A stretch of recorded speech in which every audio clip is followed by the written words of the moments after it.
Greetings, my brothers and sisters. Sending gratitude to all of you who are joining in today to accompany us down the rabbit hole of self-exploration through plant medicines. My name is Ryan Sprague, and I'm here to tell you that your frequency is now set and tuned to explore psychedelic medicines and the impact they've made among the countless psychonauts exploring the last true frontier. Buy a ticket and take the ride with me as we get true first-hand accounts of the experiences, benefits, risks, and transformations taking place within the ever-expanding world of psychedelic medicines on This One Time on Psychedelics. For any of us that have been in the psychedelic space for even a short amount of time, it is easy to see that between individuals, there are many differences with regards to how these medicines operate within our minds, bodies, and spirits. This being said, we can see this very clearly within the scope of men versus women. And one of the things I have been curious on for quite some time now is the idea of creating specialized frameworks for men versus women within the psychedelic space as a whole.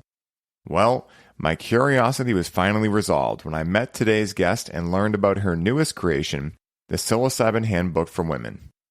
Within this book, she goes into great detail of all the latest research within the topic of psilocybin for women.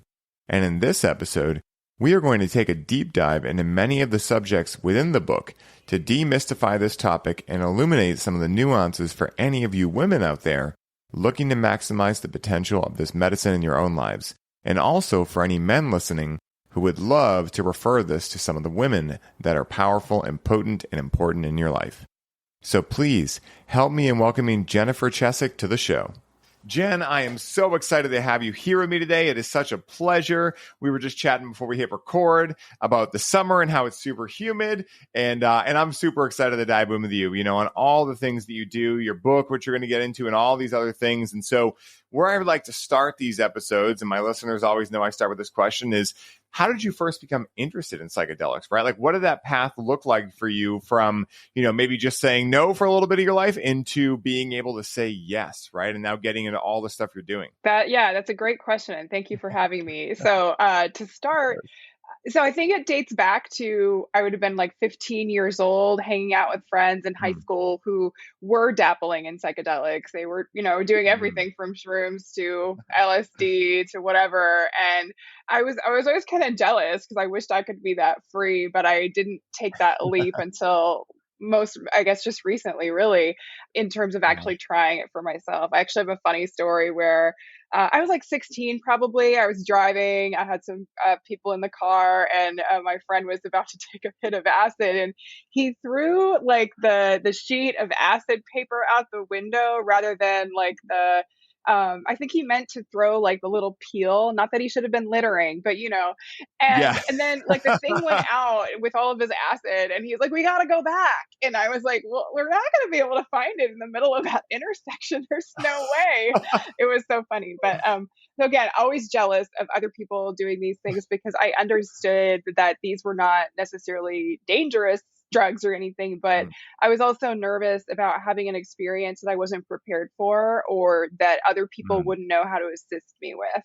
And I'm really glad I made that decision back then. That was smart because I felt much more capable and comfortable going into my first psychedelic journey, which happened last summer. I felt more ready as an adult, So it took me a while to get there, but I'm absolutely thrilled, and it was a profound experience. Oh, that's so cool. It's funny. We have a similar origin story in that way because, the first time I ever, cannabis was something I got into when I was around 16. So that one, like, even though I do now classify it as a psychedelic, I did not at that point. So when it comes to any other type of like psychedelic, the first like other medicine I had tried was MDMA, which isn't classically looked at as a psychedelic, but I tried psilocybin very soon after at 23. And a lot of the reason why was because I had anxiety, which now I view it as just experiencing it. But, I had bought into the story that I had this condition. And where I say it really helped me out was like, it allowed me to like really be like, nope, I'm going to stay away from everything else because I was too nervous to potentially have a challenging experience, not know how to handle it, all the things you were mentioning. And I really I was very grateful that I experienced those sensations so hard at that point in my life, like that anxiety or whatever.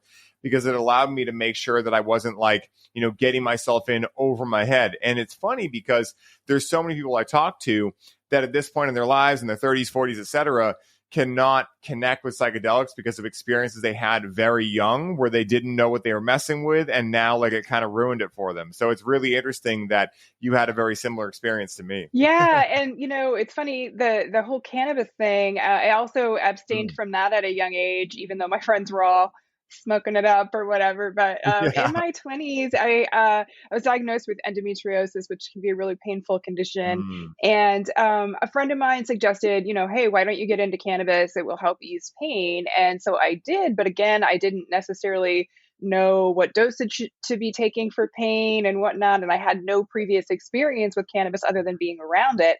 And so, I took a hit off of a bowl. I took a way bigger hit than I needed.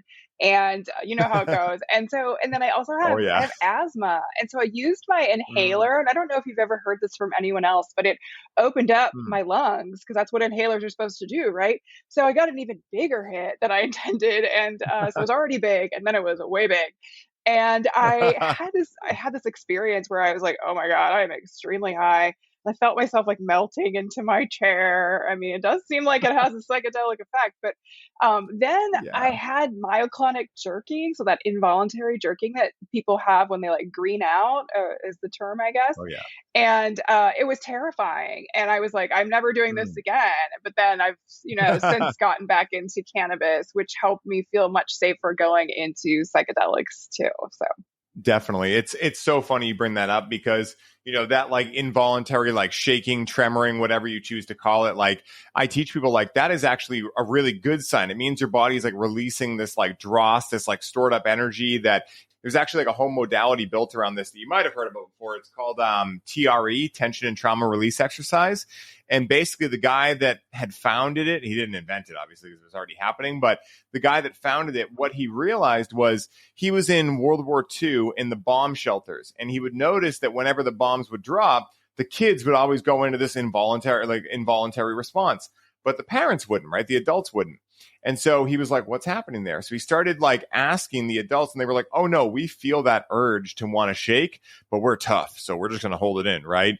And so again, like, a lot of it throughout society, it's not exactly like been safe as a whole to like tell your boss, like, hold on, I need some time to shake. Right. Like, so I think a lot of people have kind of just held it in unconsciously. And so when you connect with psychedelics, of course, like, at least speaking to cannabis, and I'm sure other psychedelics work in a similar fashion, but you're going from that beta brainwave, your typical waking state of consciousness, into alpha and theta, right? And so like you're opening up this ability for the subconscious and the unconscious to come through you at like a deeper degree. And so when that happens, right, like you have the ability to release a lot of this stored up stuff, And so it's so funny because I think that's one of the main things that more and more people I've chatted with and worked with have had like, challenges with than almost anything, right? Like, why am I having these types of things? And again, if you don't know how to place that, it's extremely scary. Like, why am I having involuntary shaking going on? Am I dying? yeah. So I'm glad you brought that up. It's a real misunderstanding in a lot of the world until we learn about this kind of stuff, and yeah, it's fascinating. That puzzled me for so many years. I used to think like, oh, I just get really cold, even though I'm not cold when I do psilocybin or when I connect with cannabis or any of these things. And it led to quite a bit of anxiety for a long time in my life before I knew how to contextualize it into my experience. Very interesting. Yes, it is really interesting. Yeah. And I'm curious for you, like, when you first got to have that psychedelic experience last year, like, tell me about what that was like for you. What did it bring up for you? First of all, like, was it a psilocybin experience? I imagine it probably was. Give us a little bit of the details if you don't mind sharing, like, behind it, like, what was it, like a heroic dose? Was it like a micro dose? And kind of like, what was your main takeaway from it? And how did you like implement that into your life? Of course, you have the book now and everything too. So I know it's going to be a good story, but I'd love to hear about Yeah, it. thank you. So I did get a book deal on writing the Psilocybin Handbook for Women. I got that deal last June, and then I felt like, okay, there's no way I can write about about psilocybin without having an experience. How could you accurately, understand some of the concepts that I read about in the research and things like that until I actually have this experience? So I was like, I better do it, And I was trying to figure out how am I going to, do a session that would feel really safe. I did find a really great guide, and he's wonderful. His name is Mm. Gabriel Castillo, and he runs Finally Detached, safe person. So he and his mom, which was really cool, he brought his mom, and we met at a cabin in the woods, and it was kind of funny to be telling people, I'm going to a cabin in the woods to do a bunch of drugs with people I've never met. Yeah. And I gave them a bunch of money too. And everyone's like, Stranger danger. you're crazy, and so, but Yeah. I had done my research on them and they had done their research on me, and we felt safe going into this experience. And it was really profound. So I did a 2-day journey essentially. So the first night that I got there, it was a 2-gram dose. It started with 1 gram and then Mm. went a little deeper, a little further in, and Mm. several really cool things came up. I would say one of the most profound things that first night was feeling these sort of threads of light connecting me to all the people that I, know and love, and who I know love me back and care for me and support me. It was almost like I could see like a map of the US and beyond, and like the little thread or points connecting me to these people that live in different locations. And I felt very Mm. loved and supported. And I don't think we always feel that, in normal states of consciousness. Yeah, you've got friends, you could probably call someone if you're having a difficult time. But this was like not just knowing it, it was feeling it. And that was so profound and very, very cool. I had some really cool experiences in terms of digging through some grief. I lost my dog. It was about 2 years ago now, but at the time it was only 1 year. And that was a pretty traumatic experience because, he passed away from illness, and I've been taking care of him and just pouring all my energy into that. And I was so bonded to him. I still am. And so working through some of that grief was really beneficial. And I have someone in my life who's been problematic towards me. I can't say who it is. That would be, Mm. Of I want course. to, protect that person's privacy. But someone who's been really abusive towards me throughout my entire life. And I know it's not out of malice, it's out of mental health conditions and things like that. But I've felt, even though I love this person dearly, I've felt very disconnected from this person. And that's been really hard because I love this person. And so I was able to Mm. tap into those really wonderful memories of things, and really feel that love that I have for this person and this empathy. And that felt really nice because, again, I felt very disconnected. And I felt when I'm around this person, I protect myself. I put up this wall, which Mm. makes sense. But then that can make you feel very closed off to the very like center of love that you feel for them. And so again, with psilocybin this time, I felt I leaned into that connection and that love, and could again see these memories and not be sad. I could be really happy about those memories and realize that they are mine no Mm. matter what, no matter how disconnected from this person I am. And so that was really beautiful. Mm. And then the next day, Mm. so that first session, I was doing the thing where you're like lying on a mat and you have the eye mask on. And so, and then the practitioners were playing a Tibetan singing bowl. It was a beautiful sound bath. So it was very Mm. safe, very contained environment in a beautiful setting. And then the next day I did a deeper journey. So about 3.5 grams, I would say, Mm. and a mixture of taking it in a powdered capsule and some tea as well. And where Mm. he brewed some tea for me, and so I'm Yeah. gauging it was about 3.5 grams.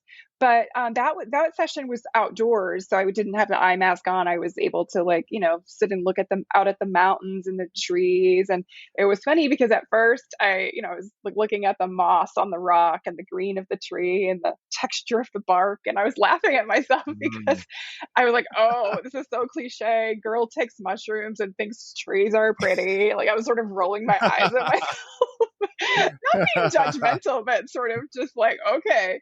And then it was really funny. And then it went much deeper. Again, I was sort of working through some grief and things like that.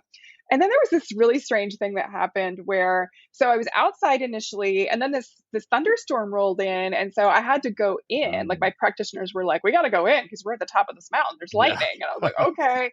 And the minute I got inside, I had this like intense anxiety, and I really wanted to unsubscribe from the Yeah. experience. But it was like Yeah. Control Alt Delete, but you can't Yeah. unsubscribe from this.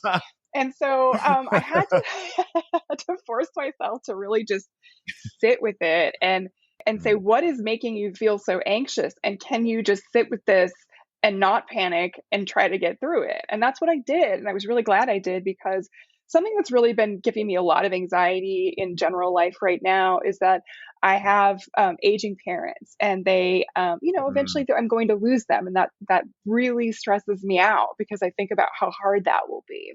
And the psilocybin essentially forced me to face that anxiety by really having me examine myself, really, and Mm. understanding that I have the tools to get through difficult things. I've been through difficult things in my past, and continue to go through difficult things just like everyone else, and I manage them. I've always had this idea that the death of my parents eventually will be like this thing I can't manage, and it will just be like this unending grief and sadness for the rest of my life after they're gone. But that's ridiculous. Mm. That's not going to happen. Yes, I'm going to be sad, and it's going to be a lot of grief, but I have the tools to get through that.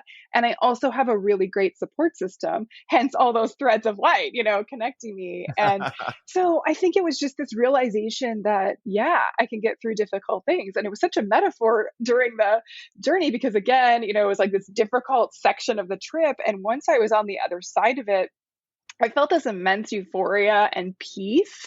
And you know what I'm talking about. It's so hard to explain that. Oh, I've yeah. never felt so much peace in my life. And I was just like, yes. And and it was great, because it was like that the bad part of the trip, even though it had a good result, it ended right when the thunderstorm ended, and my practitioners were like, "Hey, you can go back outside." And I was like, "Oh, good." So so it was really weird that nature kind of played this part in it as well.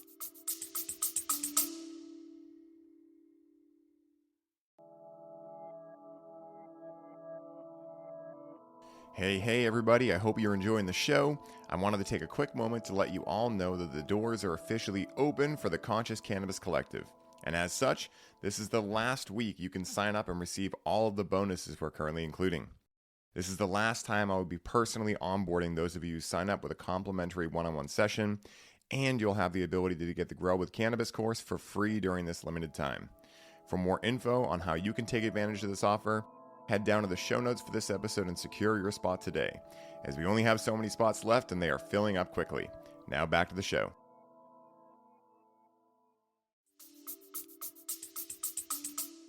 Oh, that's so beautiful. It's so funny too, because I've had so many experiences just like that. Like if you're indoors and then you go outside into such an expansive area, right? Like Hmm. that informs your experience a lot, right? Because for me anyway, like it opens me up more to the world around me. It allows me to connect more with nature and see my place within the context of the all, right? Within nature, right? That I am nature, that everything is God, source, whatever you want to call it. Everything's alive, right? The same way the animists used to view the world, And so like being able to have that experience and then also being like, oh, you got to go back inside now.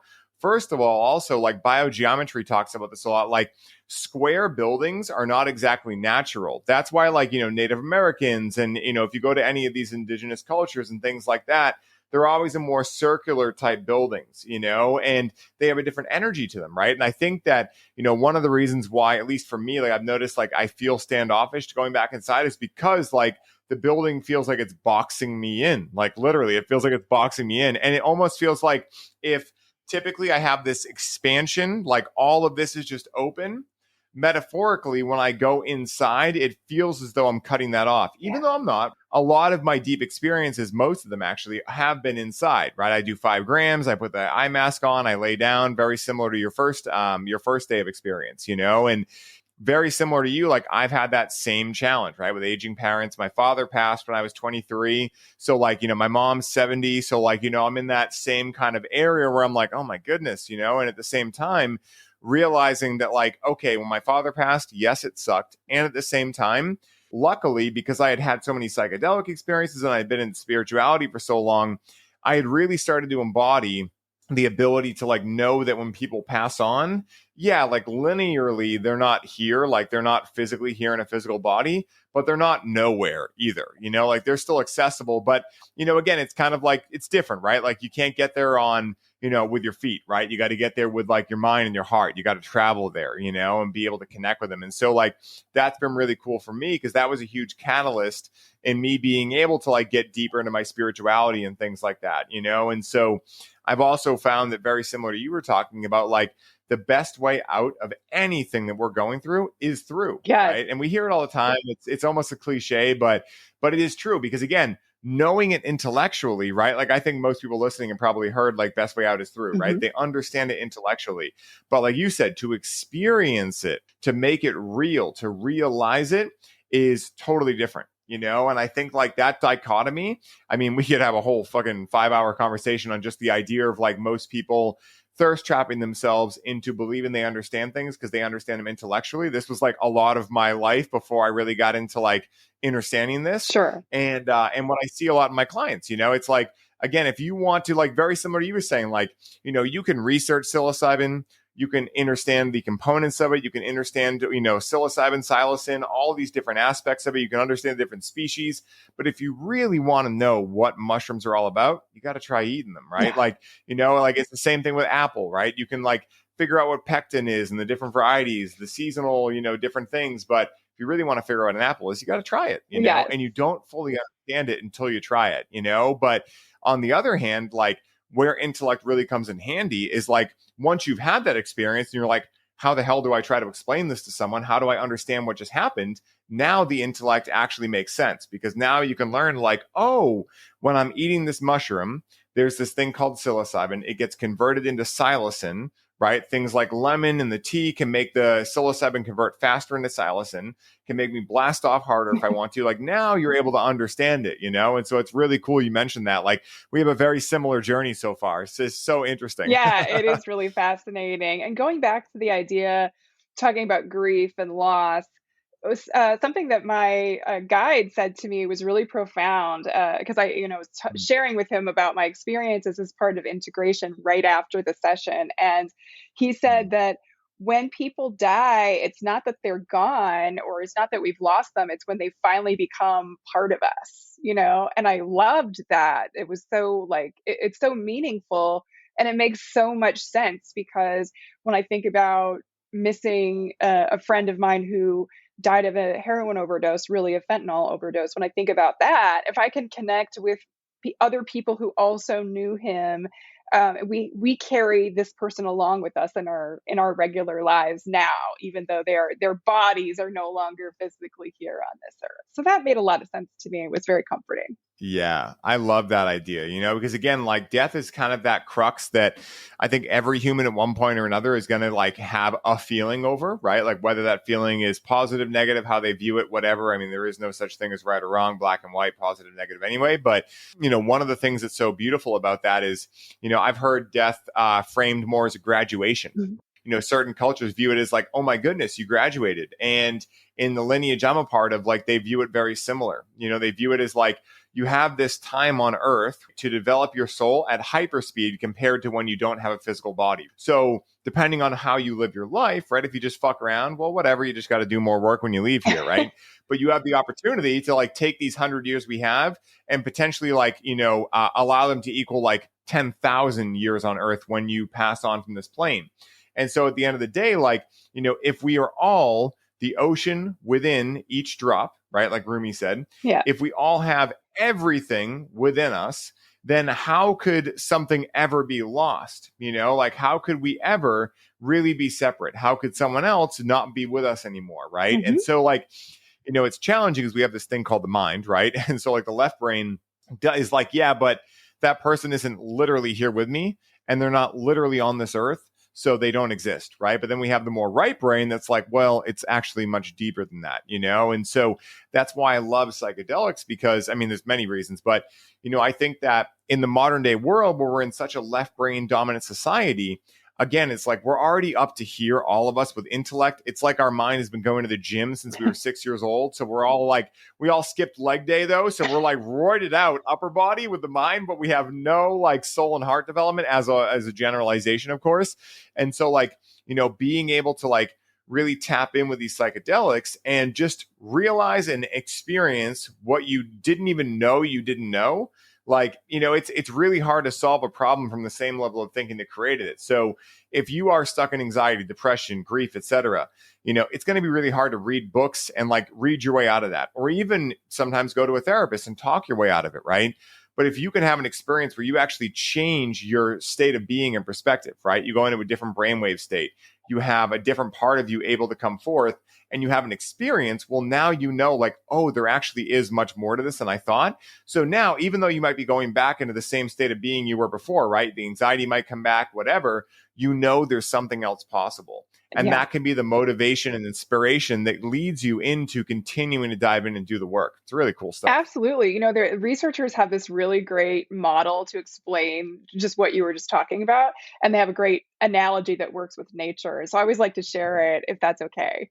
Yeah. So Please. there's the Rebus model, which stands for, so REBUS, it stands for relaxed beliefs under psychedelics. And I love it because then they, in terms of creating this model, they created this analogy to help explain it. So in normal states of consciousness, our minds are very rigid, right? And we can think of that as being almost like a frozen pond. And our minds are much more flexible when we're young. And then we gain this rigidity about our beliefs, how we feel about ourselves, how we think the world operates. That gets very rigid in adulthood. And so if you were to try to take a new belief in the form of like a rock and drop it onto that rigid pond, that frozen pond, it doesn't gain entry. It just hits the surface. Maybe it makes a tiny crack, whatever, but nothing happens. If you are, when you're on psychedelics, then we have this much more flexible entropic mind, and it's almost like a thawed pond now, right? And so now you take that rock, that new belief that you're trying to gain entry into your brain, or you didn't know you needed to know, that falls into the water, that hits the water, it gains entry and causes a ripple effect. And I just love that analogy because A, it's about nature, but also B, it really helps explain why that altered state of consciousness helps. It's because of that entropy that, happens during a psychedelic state.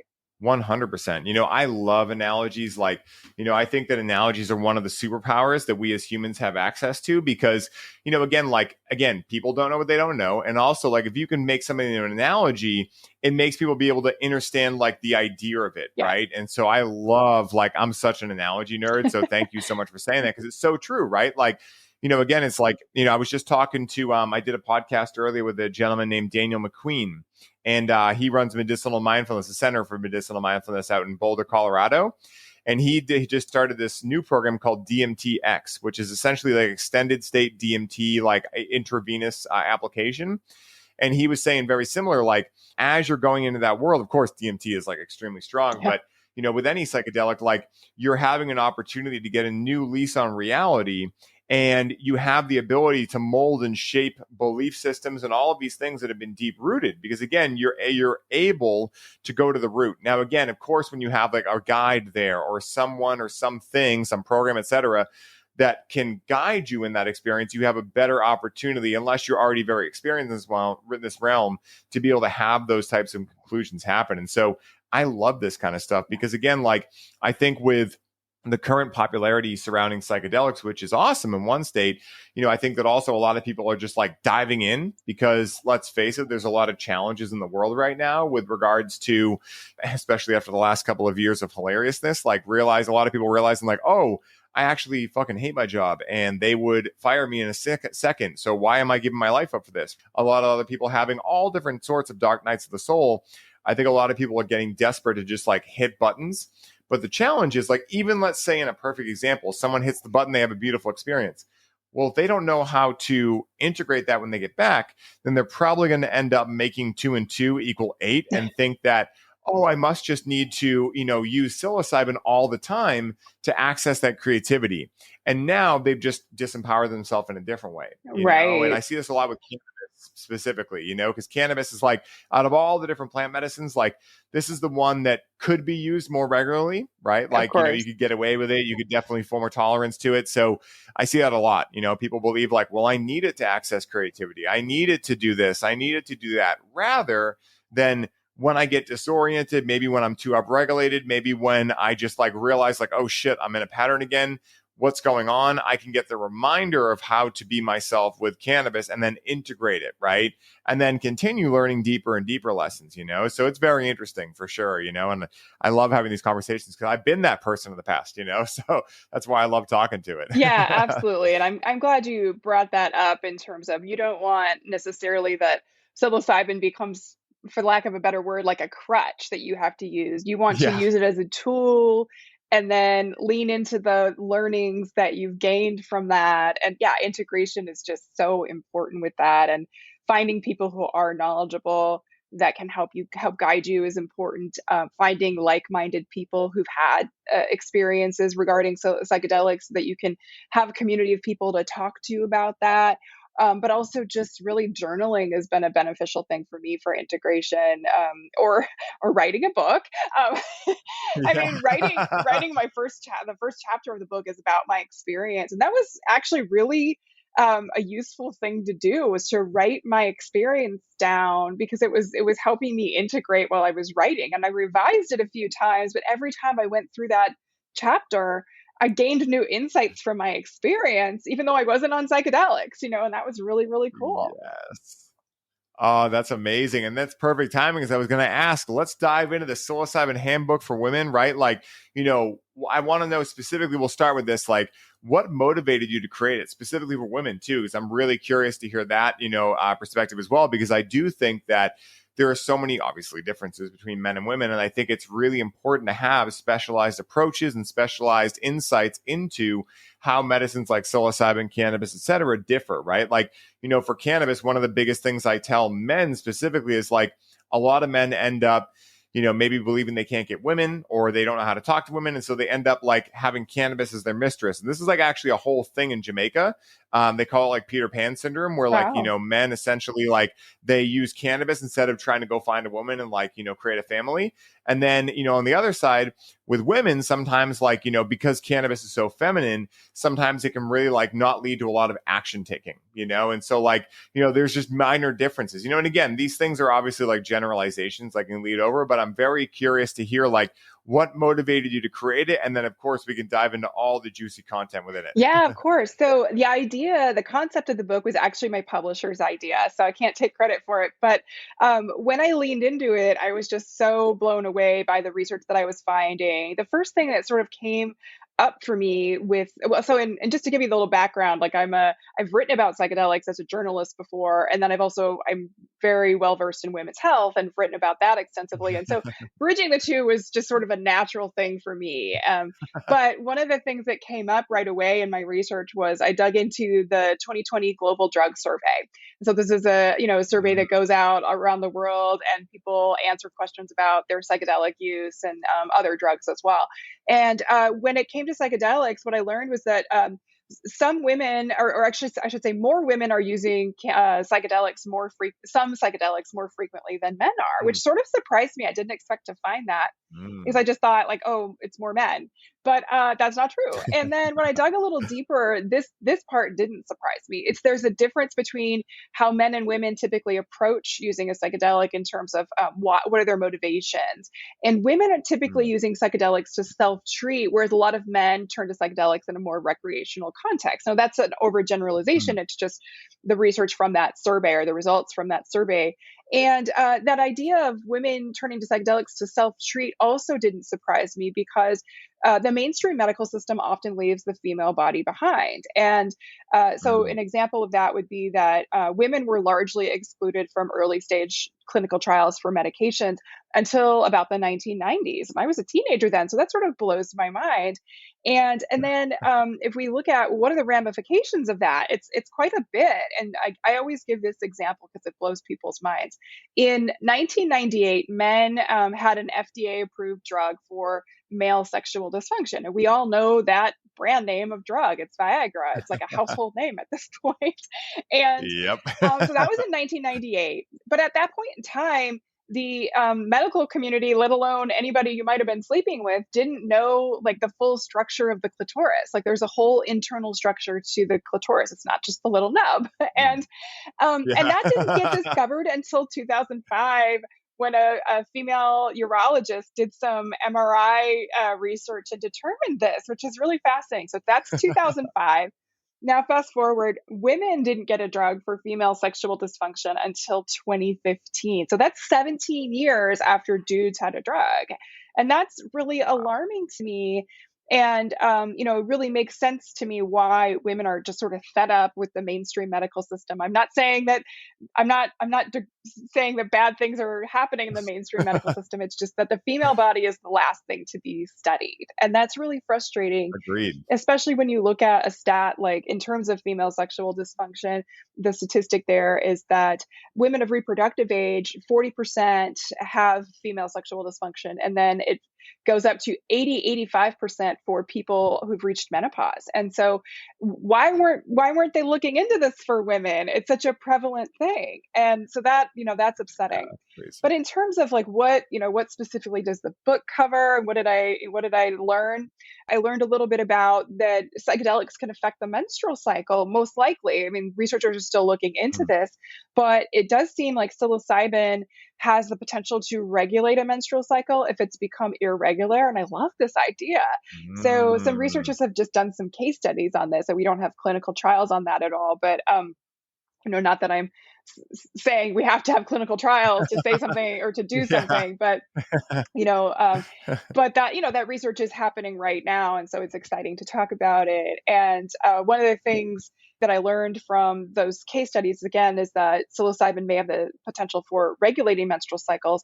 And a lot of women do have irregular menstrual cycles or menstrual cycle issues, including premenstrual dysphoric disorder or PMDD, polycystic ovarian syndrome or PCOS, and endometriosis, which is something that I have and have been very frustrated with in terms of the trajectory of research on that. There's just very, very little. Like the National Institutes of Health designated less than 0.1% of its research funding to endometriosis, which is a condition that affects 1 in 10 people assigned female at birth. And occasionally some men can get it, but it's pretty rare. So it's really frustrating to me that people aren't studying that condition, just to give you another example. But yeah, so learning about the menstrual cycle in terms of psilocybin. And then I dug in chapter 11. That was like my monster research chapter that would never end.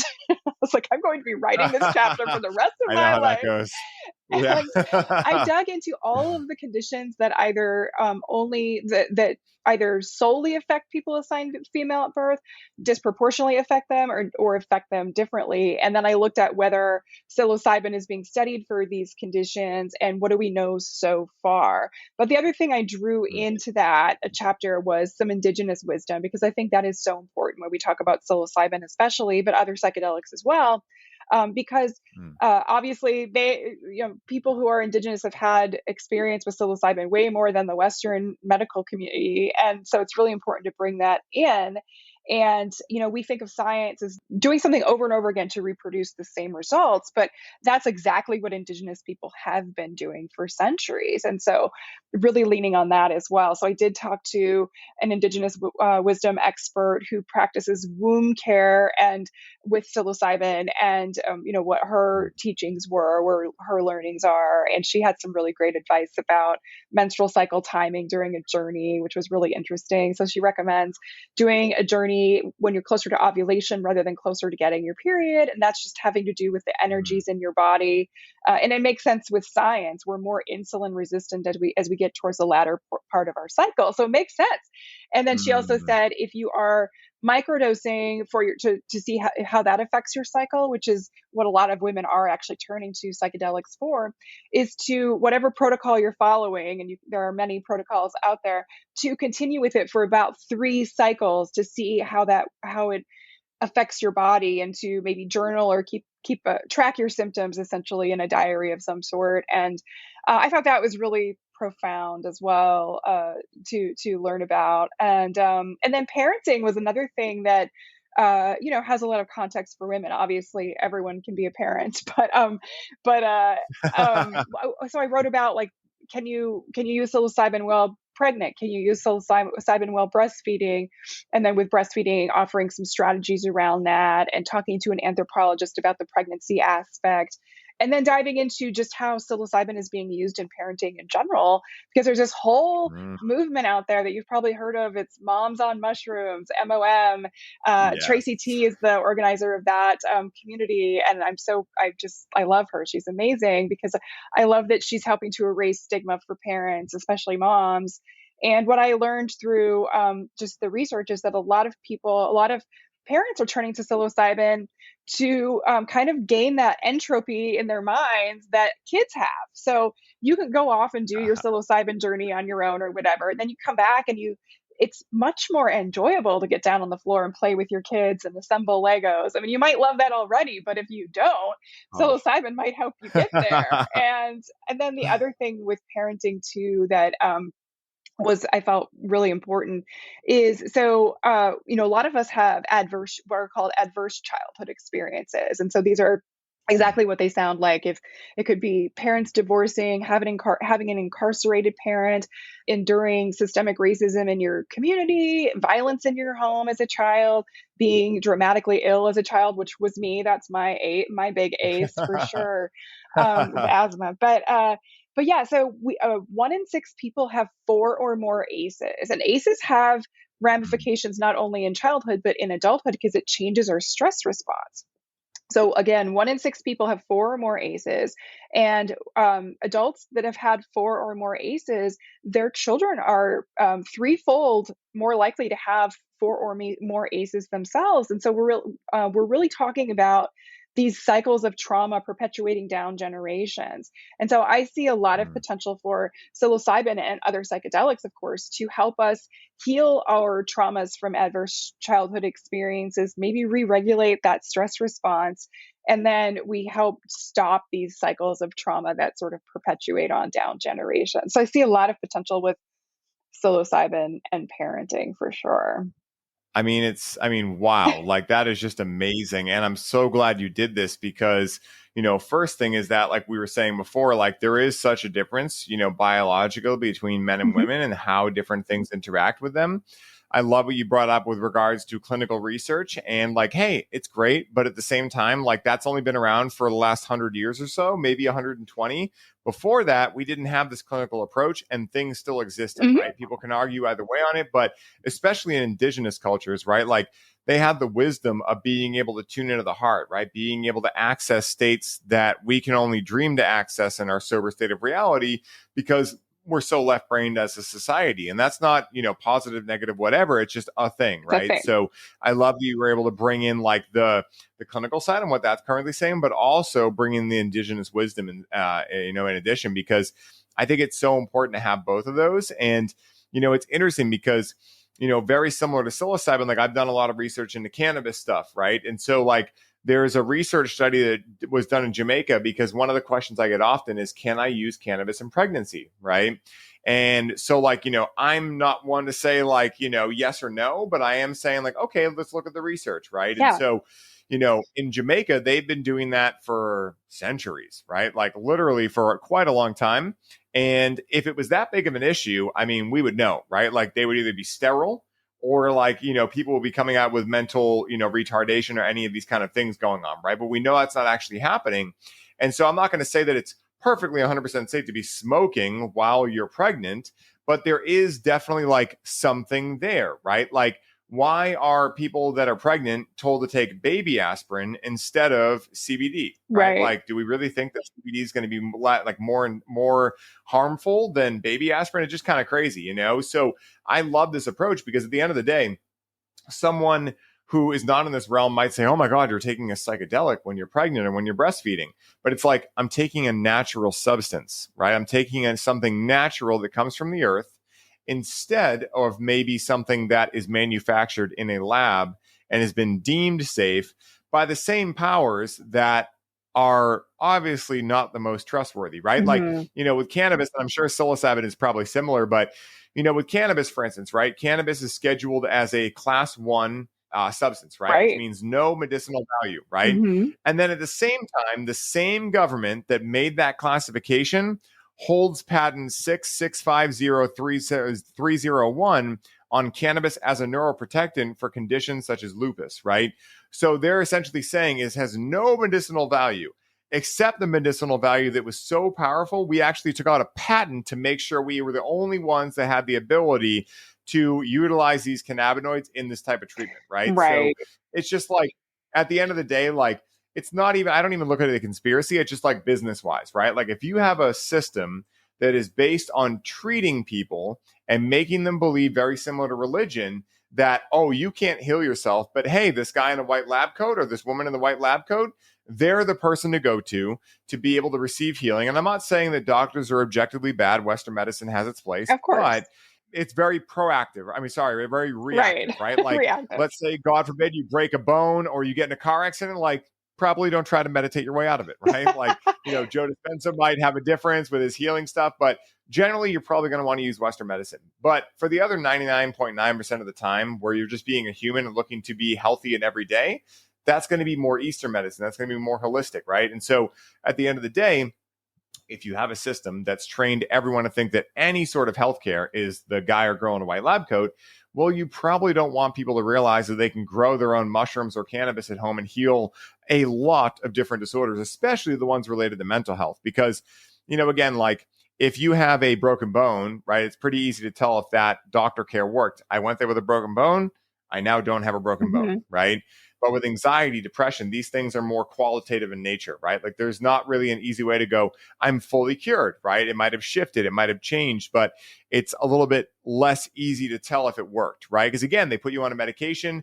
You're like, well, I might feel less of the anxious thoughts, but now I feel lethargic. They're like, oh, you need this pill now. Right. Perfect, right? And you're like, okay, now I don't have the anxious thoughts. I'm not lethargic, but I'm getting rashes on my arms. They're like, oh my God, we forgot. You need this medication now, right? Before you know it, you're on 11, And again, Yes. no judgment, just discernment, right? And this is why these conversations are so powerful. But at the end of the day, it would be bad for business for them to start talking about this stuff, right? So Yeah. not even to look at conspiracies or anything. It's just like, that's their business model. And that's what a lot of them truly believe. I don't think a lot of them are coming out there like trying to hide things. I mean, maybe high up the ladder somewhere, but I think most of them were just trained in a system where these things are not utilized, not looked at the way that we're talking about them. And so they just don't talk about them, So Yeah. it is up to us to be able to, take back our power for our health and, overall well-being. Going back to the pregnancy thing, and I think what was interesting in terms of the research was I had talked to an anthropologist, and she said that she had done some research on like indigenous communities in terms of using psilocybin while pregnant. And I don't know the logistics of what they all do, but what she learned is there's no evidence of harm with psilocybin, and that doesn't mean that I'm telling people, yeah, go out and do your psychedelic journey Yeah, while go you're slam it. pregnant. That's Yeah. not what I'm saying. I don't want people sending me hate mail, but what I also learned is that so there's no evidence of harm. There's no real evidence of like full safety either, just because we don't do tests on pregnant people, of course, which makes Yeah. sense. But one thing that came up was when I talked to the indigenous wisdom expert, she talked about her own pregnancy and using psilocybin during that pregnancy. Again, I don't know the logistics of how much she used or when, but she said that it helped her. So she's a self-described alcoholic, is what she had said, and that she wanted to abstain from alcohol during her pregnancy, and psilocybin was the thing that helped her change her relationship, and it happened to be during her pregnancy. And so I feel like we have to consider the health of the pregnant person as well, including the mental health, because that informs the health of the fetus, right? And so that's really, really important. It's just as important, if not more important, than the fetus, in my opinion. And so I believe that in that context of if you're looking at which substance is the worst one, clearly More alcohol. harmful. We have Yeah. tons of research on harm with fetal alcohol syndrome, so that makes sense in that case. And I think each person has to decide for themselves what's right for them, what's right for their family, and of course talking to their doctor if that's something that they want to do, figuring that out on their own rather than us just saying, hey, no, this is off the table. I mean, Mm, certainly other medications, or people are told other medications are off the table, like prescription drugs or whatever, but some of those prescription drugs can be extremely helpful during pregnancy. So for example, the anthropologist that I talked to, she has ADHD, and she said that she takes her ADHD medication during pregnancy because without taking that, she's not going to be able to function. And that makes total mm. sense to me. And so, yeah, there's some indication that ADHD medications can cause birth defects, but it is super rare in the current literature, and very limited research on that. So I actually think that that's a perfectly acceptable thing for her to have done to get through her pregnancy in a healthy way. We have to think about it that way rather than, oh, what do we know about the harm on the fetus? Well, it's just so much more nuanced than that. Yeah, it's not objective, Hmm. it's like, again, like at the end of the day, it's kind of like the idea of like, well, if that person is potentially going to lose their job and then their infant's going to have no formula or no food, right? Like, or no place to live, like, what's really the more damaging thing, And I love looking at things like that because I think that's one of the challenges in society is that we look at things linearly and also very objectively, right? So, for instance, if someone knows someone who used cannabis when they were pregnant and, something happened, now it's objectively bad, Right. right? Or if someone knows, someone who did anything, right, is objectively bad, right? And I think that we make those assumptions as human beings because our more lizard part of our brain likes to think like, oh, I figured that out now, right? So it likes to create like, assumptions to not have to deal with like the ridiculousness of the intricacy of the world, right? Like really understanding the idea. And this is again what psychedelics do. They open you up to like, holy shit, we know nothing. Like literally, we have no idea why we're here, what's going on. Like we have theories and all of these things. But the difference, as I find in psychedelics, at least like when I had that experience a couple of times, is that I had never felt more peace than setting into that, being like, oh, there's no way I'd actually ever know anything. Like that's not the point of being here, Hmm. like, and it was so freeing in a lot of way because, I think for a lot of us, we were trained since 6 years old to regurgitate, memorize, and quote unquote know things, right?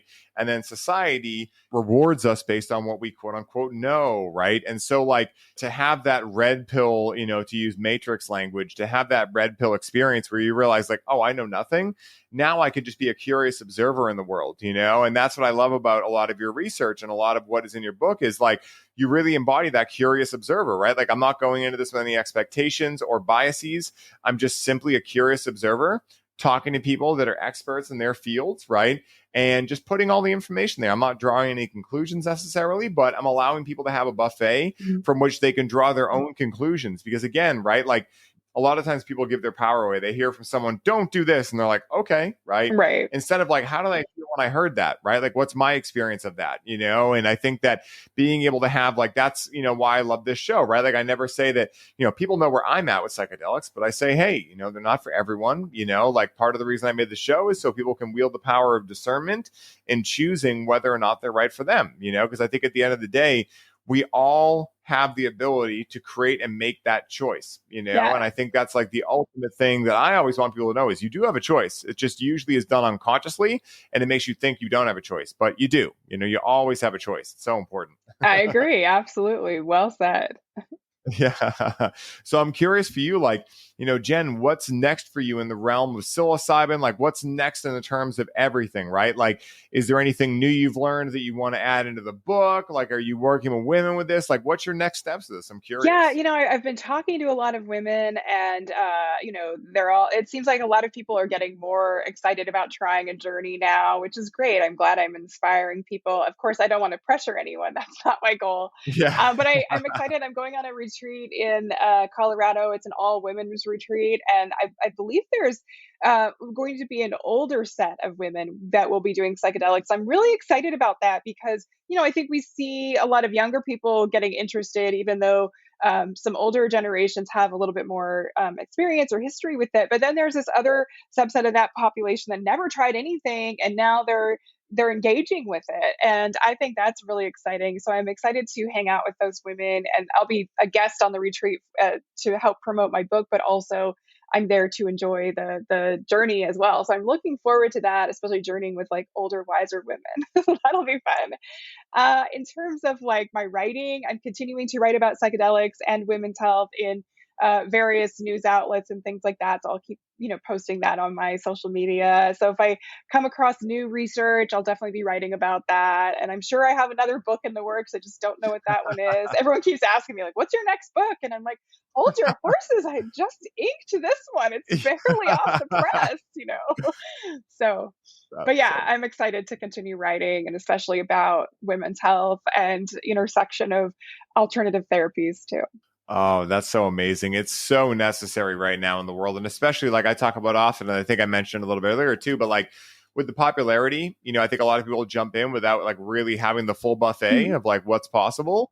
And you don't want to choose what food you want to eat until you see all the food on the buffet, right? Yeah. So, at the end of the day, I love that. And I think it's really powerful, like having these experiences with people that, are older, right? Because again, like, not only are they wiser in a lot of ways, but also like they're the ones, especially as you get into like 60s. I mean, really any older age, but like 60s, 70s, 80s, like those ages, like you're getting closer to this thing that we call death, right? And so like there's this, there's also like you're retiring, you're having more space in your life from which to evaluate your life, right? You're also like, now that you have space in your life for the first time in maybe a while, seeing a lot of these subconscious programs that maybe you were able to distract away from come to the surface, right? And all these things happening.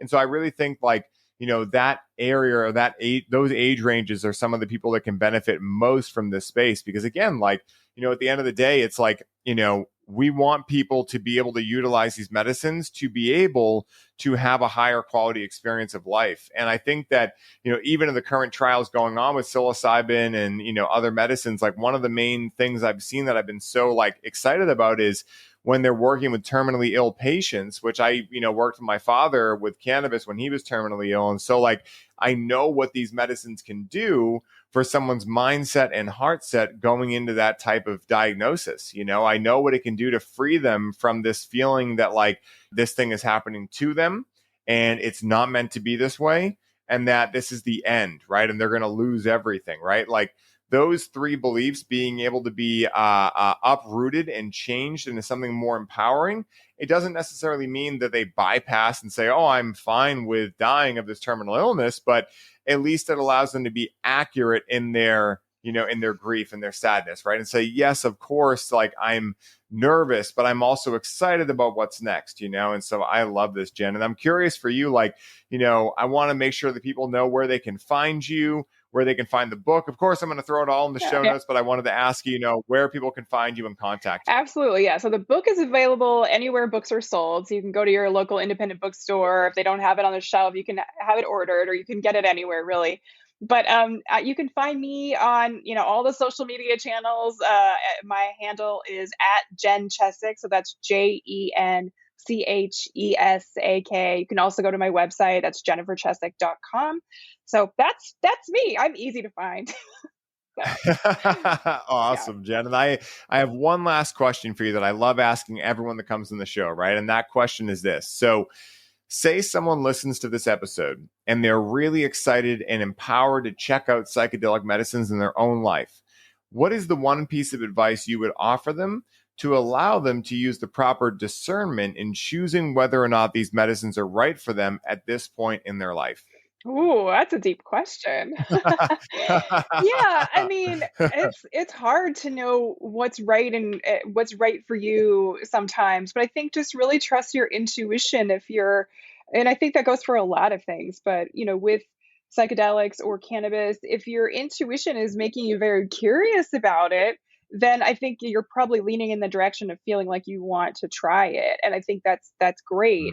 My only recommendation is to find someone you trust, find a guide, do some really good research on that. And again, my guide is Gabriel Castillo at Finally Detached. I recommend him wholeheartedly, trust him with everything. So I think that's important for women to feel very safe going into an experience. So yeah, just, again, doing your homework on who you're going to be around, because certainly assault is a problem in the industry. It's a problem in every industry, not just psychedelics, Yeah. but that has happened. And so I always want to make people aware of that, especially women who are disproportionately affected by sexual assault, even though it's underreported in men. So I always like to share that. But yeah, I just, my advice again is just if you're leaning into that with your intuition, go for it. Just do your homework. And I have a lot of safety. I have a whole chapter on safety in the book, and that can be a tool or a resource for you. And I'm always happy to answer questions for people. So, if you want to DM me, I get a lot of DMs on Instagram, and I answer them all. So I promise I'll get back to you. Yes. I love that, Jen. It's so cool. And you're so right. Safety is huge, right? And, all of these things are important to talk about because, again, with the popularity going crazy, I've heard some really wild stories of people being taken advantage of in the space. And, of course, it's frustrating to hear, but at the same time, right? Like we can either pretend it doesn't happen or we can talk about it, Yeah. And I love that you're talking about that. And so, Jen, it's been amazing having you on. Guys, I hope you all enjoyed this episode. Jen is a wealth of knowledge and information and such a kind-hearted soul as well. Definitely check out the Psilocybin Handbook for Women.